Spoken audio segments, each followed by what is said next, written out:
want more sex and you want to enjoy sex more. That's why you're here listening to this podcast. Today, we're going to offer you an unexpected and maybe touchy strategy on how you can make that happen. This is the Road to Happiness podcast. We're your hosts, Josh and Cassie Spurlock, and we want to thank our sponsor, My Counselor Online, a leading provider in Christian counseling online. So we are so excited to talk about this topic because it's, in our opinion, often been a really painful, awkward, shaming topic, and we just want to give a different alternative for what it can be.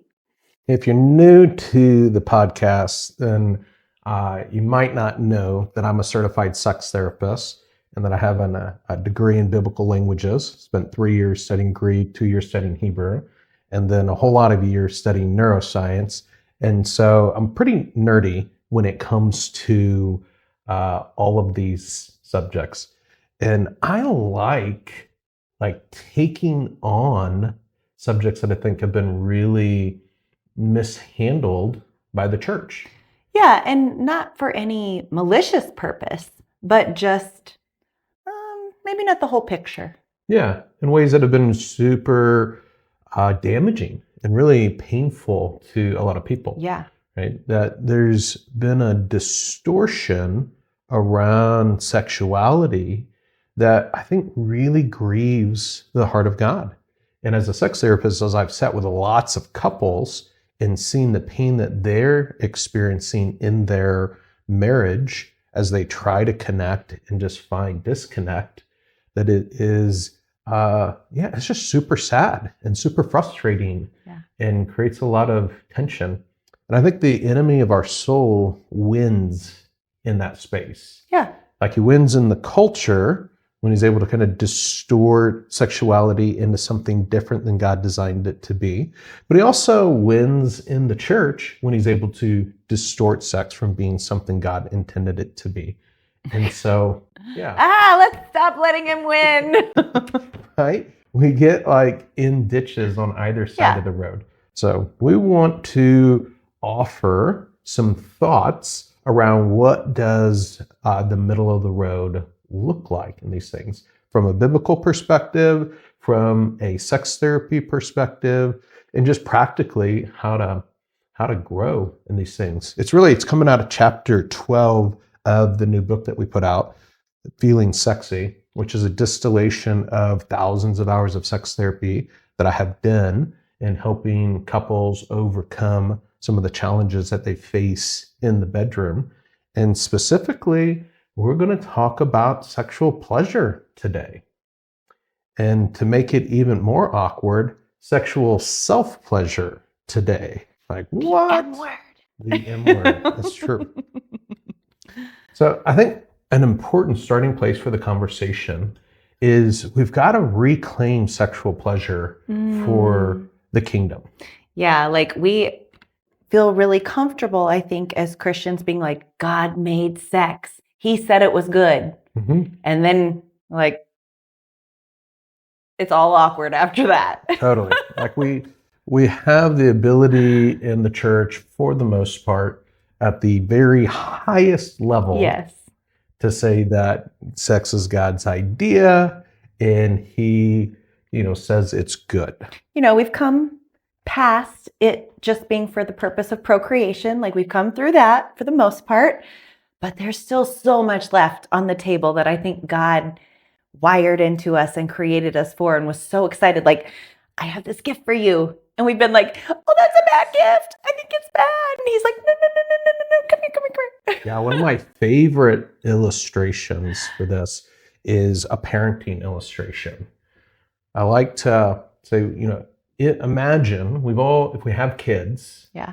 And even if we don't have kids, we have nieces, nephews, we have somebody children in our life. Yes. Right. But specifically, if you have kids, every parent has had the experience of picking out a gift for their kiddo that they, based on their knowledge of that kiddo, just know that they're going to love.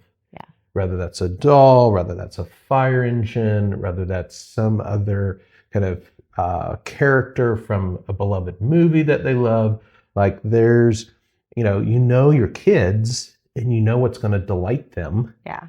And you see at the store something that you know is going to delight them, and it brings you so much joy to pick that out for them and bring that home for them.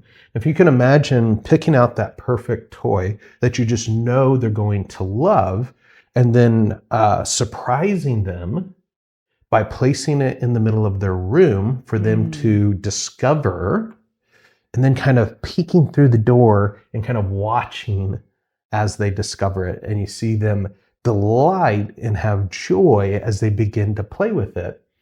And then you come bursting into the room, shouting, shaming about how sad you are and how frustrated you are and disappointed you are that they're playing with that toy. I did not like what happened in my body when you went that direction. Like, right. Like, what good parent would do that? Yeah. Like, that's just not how our parent heart would be. Yeah. And yet, this is the lens that we see God through when it comes to sexual pleasure. Like, we have Jesus, the designer of our body, the crafter of our nervous system, the engineer who designed our genitals. I said it. That was Jesus's idea. That he came up with the idea of clitorises. He came up with the idea of penises. We did not invent these things. Jesus invented these things. He wired them to be fun to touch. This was his idea.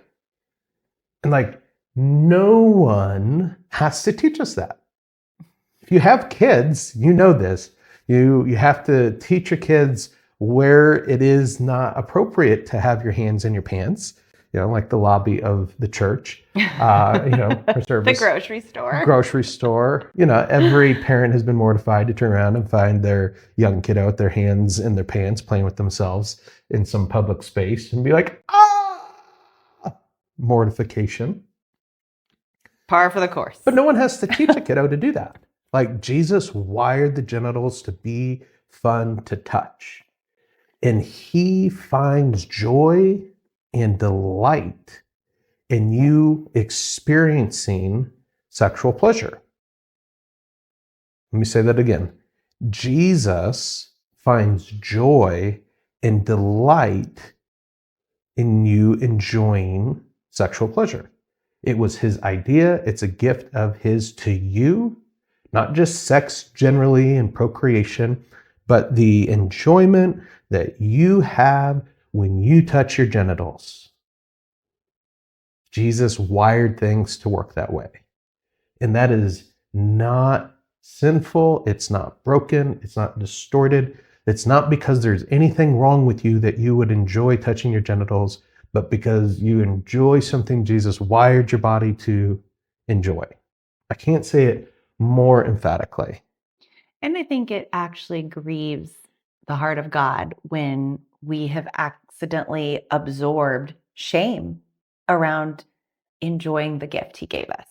Truly, truly. You think about, again, back to being a parent, if your kiddo felt embarrassed or ashamed to enjoy a good gift that you got them, that would make you sad as a parent. You don't want that. You want for them to be able to fully embrace and enjoy the good gifts that you've given them. And so where do we get this from, right? Am I making this up? Let's go back to the Bible. Yeah. Because I'm a nerdy. It's what we do here. I'm a nerdy that's important guy. I like it. It's important theology. If you go to the scriptures and try to figure out what do the scriptures say about masturbation, what you're going to find is they don't really say anything about masturbation anywhere. And we go, okay, so what are we to make of that? Well, in Christian theology, there's a doctrine that all Christians kind of adhere to, that is the doctrine of the sufficiency of Scripture. And what the doctrine of the sufficiency of Scripture says is that everything that's important to God that we would know in order to be in right relationship with him, he's made explicit and clear in the scriptures. And that there's no knowledge that we need to have that's important to the heart of God and living rightly before him that isn't contained in the scriptures. Because he's a good God. Because he's a good God. That would be against his character. Which means that in matters that aren't spoken in scripture, like, are Twinkies okay to eat? Right? We could get into all sorts We just had a fried Twinkie this last that's why it's on weekend. top of my mind. You almost feel like it's sinful. We were at a conference and they had, at this restaurant we went to, Cajun restaurant, fried Twinkies. Deep fried and we're Twinkies. Like, it just feels wrong. Yeah. But And so right at the same time. Yeah, we did. We got a fried Twinkie and it was pretty amazing, pretty great. But we go, is it wrong? When people could make an argument, and they can say, well, it's not the healthiest thing for your body. And they can try to put together a case of why you shouldn't eat a Twinkie. But to say that it's dishonoring to the heart of God to eat a Twinkie is unbiblical. And it defies the doctrine of the sufficiency of Scripture. Because God specifically actually teaches that it's not the food that we eat or the things that we take into our body that defile a person, but what comes out of his heart. Right? And so no matter how for or against you are eating Twinkies, it is contrary to the scriptures to try to make the Bible say something that it doesn't. Like adding to the scriptures or taking away from the scriptures, this is bad. The scriptures are really clear about that. Like putting words in God's mouth or taking them out of his mouth, not a good plan. And when it comes to masturbation, the scriptures simply do not forbid it. They don't speak negatively to it. In fact, they don't speak to it at all. And I'm pretty sure people discovered their penis and their clitoris before the close of the canon. That's not something that appeared after. Like, we didn't think that was coming. Yeah. It never occurred to us. I mean, I at least think they discovered penises before that. Maybe clitoris is later. Well, maybe, but Jesus wired it with 10,000 nerve endings, so he definitely was well aware of its potential before that point in time. Right? So we cannot make an argument from Scripture. Anybody who thinks they can make an argument from Scripture or claims that they can doesn't know the Bible, because you can't make an argument from Scripture that touching your clitoris, touching your penis is somehow not pleasing to God.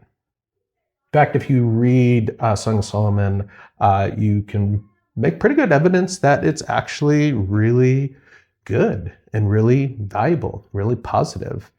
And so then we look to general revelation. Right? What can we know about God and the heart of God from studying creation? And we know that Jesus put together and wove together our body in the womb. And we know that every one of us was designed with genitals that are fun to touch, that are bring pleasure and joy to engage, and that was purposeful design on Jesus's part.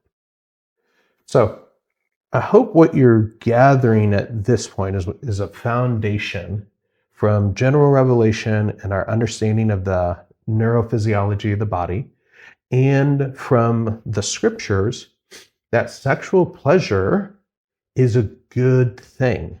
And there's absolutely nothing in the scriptures that would argue or support the idea that touching your own genitals is displeasing to God in any way, shape, or form, or that your experience of sexual joy and pleasure and enjoyment is somehow makes him sad. Or ashamed or angry. But instead, understand this, that enjoying what God has given you to enjoy, in the any blessings facet and the of life grace of God, is an act of worship. When we give thanks and eat a meal and are thankful to God that he gave us taste buds and the ability to enjoy good food, that's an act of worship. When we are able to sit on a beach and take in a sunset and smell the salt in the air and the warm breeze on our face, that's a gift from God, and it's an act of worship.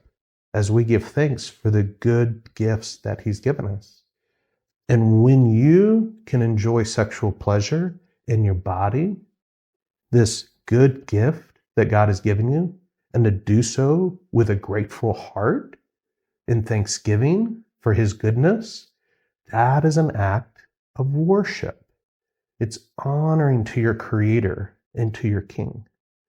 So I want to turn the thing upside down, where the enemy would love for you to feel shame and to feel bad and to feel neurotic guilt around enjoying sexual pleasure. Your God and Creator is delighted by it. It brings a smile to his face for you to enjoy the good gift that he's given you. And this is important because what we know from sex therapy and helping couples cultivate sexual desire and sexual fulfillment, improve the quality of their sexual relationship, is that sexual self-awareness is a pathway towards building desire and enjoyment in sexual relationship. And so that means learning to relax and lean into your own sexual pleasure, learning to take in sensual touch, learning what kinds of touch and what kinds of fantasy, it's another chapter, that help to build arousal in your body. That self-exploration is actually a powerful pathway for enriching your sexual relationship with your spouse. It's how you learn to attune to and connect with your own body in ways that are explosively powerful when you're connecting with your spouse. And so it's a tool and it's a pathway for sexual enrichment. So we're really wanting to advocate, getting the theology right behind this so you can give yourself permission to learn your body in a way that increases sexual desire, right? That self-exploration is an accelerator for sexual desire. For sure, because more leads to more. Right. Neurologically, that we enjoy and we have a desire for and desire for more of something that we find pleasurable. It's a pleasure principle, call it. I never have the longing or desire for a poke in the eye. I just never have. I don't know. Maybe you have. Then, for some reason, this reminds me of the time that I accidentally threw essential oil into my eyeball. And you know what? Getting damage to the eye, it's not fun. Yeah. No, you've never had like a craving for that since then? You're since then I was what I could really go for today? Throw some essential oil in my eye. I was trying to throw peppermint oil down my throat because I had a cold, but apparently I've got a really bad aim. It would have been good to catch on film, but alas. We don't crave that. We don't have a longing for that because it doesn't feel good. Yeah. Right? But I bet sometimes you have a craving for chocolate. Yeah. Chocolate feels good. It's yummy. It feels good. That's right. That we're designed, our nervous system is designed to desire more of what feels good and to desire less of and not at all what doesn't feel good. Yeah.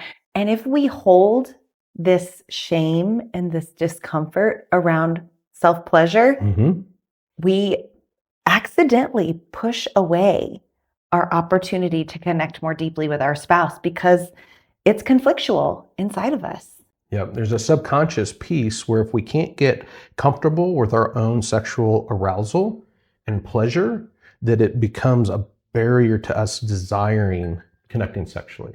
That, and it also puts an inappropriate responsibility on our spouse to be responsible for giving us this pleasurable experience when we come together. It's a lot of pressure that you can't be lived up to, right? Yeah. That the way our sexual response works, particular female sexual response, is it's a moving target. It is. Y'all are nuanced. God designed you to be able to enjoy sex more than men, but your sexuality is more nuanced than men as a result of that. which means that the idea that he can kind of know exactly what's going to be delightful for you today is like him being blindfolded, turned around, and throwing a dart at a moving target. Like it's maybe it's a bullseye. That's be pretty cool. But that's not going to happen regularly, right? Predictably. Right? Maybe you're super consistent and your body always shows up and your emotions always show up the exact same way. Great. For a large majority of us women, that's not the case. And just saying that to normalize it, it's super normal. It's part of the way God designed us so that we would have to communicate with our spouse, so that we would have to be emotionally vulnerable and intimate, because sex isn't just about bodies feeling good together. It's about hearts connecting and deepening. Totally. And you can't do that if you don't have an awareness of what brings you joy and what feels good. Like you have to have self-awareness of your own body in order to have an informed dialogue in lovemaking with your husband. And so it's a key piece for building self-awareness, and building that sexual confidence is actually understanding your body and knowing your body and what works for you and what doesn't work for you. He's like, I want to bring you pleasure. What do you like? And you're like, I don't know. He's like, well, I don't know either. What do you want me to do about that? Yeah, sabotage.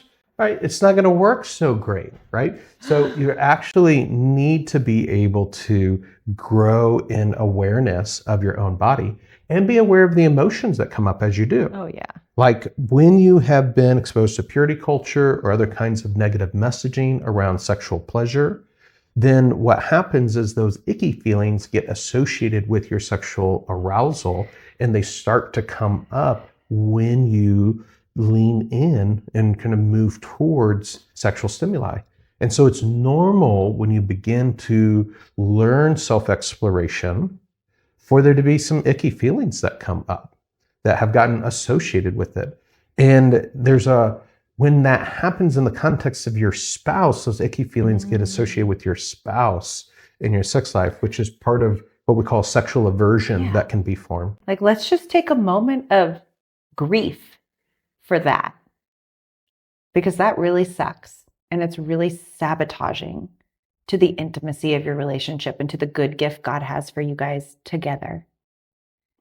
But the good news is you can be aware of it, and you can grow through it, and you can get curious about what's coming up, and you can share that with your spouse, and you guys can be teammates on the journey together. Yeah, we have a redemptive God who has a redemptive plan for your sex life, then, that he wants to restore and reclaim what the enemy has stolen and to give it back to you, pressed down, shaken together, overflowing with blessing. Because this is the good gift that he always wanted you to experience.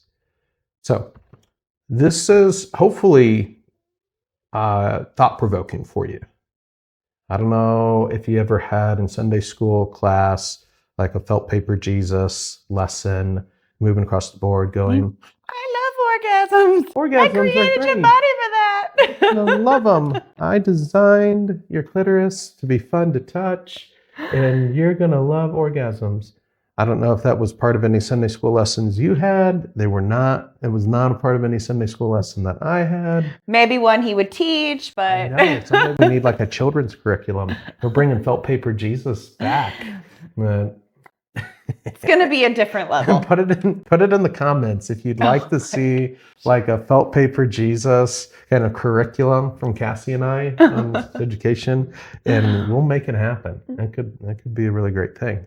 But I think getting your theology right, what's in your heart and between your ears around this subject of sexual pleasure, enjoying your body, enjoying the nerve endings that God gave you to feel good to touch, is a good thing. And that you should get really acquainted with this really good thing, because it will drive your sexual desire and build it. And it will build your sexual confidence in a way that radically enriches your sexual relationship with your spouse. So this is what we're advocating for. And if you want some help in that journey, we want you to pick up this book, The Feeling Sexy, because we just talk about it, right? Like it's just, we're going to get into the nitty gritty details, A little bit of a how-to. Hands-on, touchy. Literally. Not our hands, your hands, but with direction from the sex experts on how to cultivate this. Like, this is going to be fun. This is going to be good. And it's going to be a pathway for you to really enjoy getting to know your body and enriching the connection between you and your spouse. So I hope, my prayer for you is this, as you're watching this, that in your heart you would begin to have hope. Hope for you, hope for your spouse. If you're a husband listening to this, you're getting some insight into the world of your wife, and pick up the book for her. If you're a wife that's been kind of setting with this and going, how do I grow in this domain of life? I hope you hear from the Lord that what he wants for you is good, and that he desires that this domain of your marriage be something that's a source of strength and joy and connection and delight that really reflects the kind of joyful relationship he wants to have with you and us as his church. Like, it's meant to be beautiful and passionate and fun and amazing, very sensual, very erotic, that lots of sexual joy. And I hope you can begin feeling in your heart hope building for that, because I've just seen it personally. Hundreds of couples that I've worked with over the last 2 decades in the sex therapy space. And I have seen God work the miracle of restoring and redeeming what he designed to always be good, and for couples to be able to enjoy that. So thanks for hanging out with us today. It's another episode of the Road to Happiness podcast. And who knew that part of the road to happiness would be touching your genitals? Jesus. I know. Jesus knew. It's his idea. It's his idea. All right. Thanks for hanging out with us. We'll see you again here soon.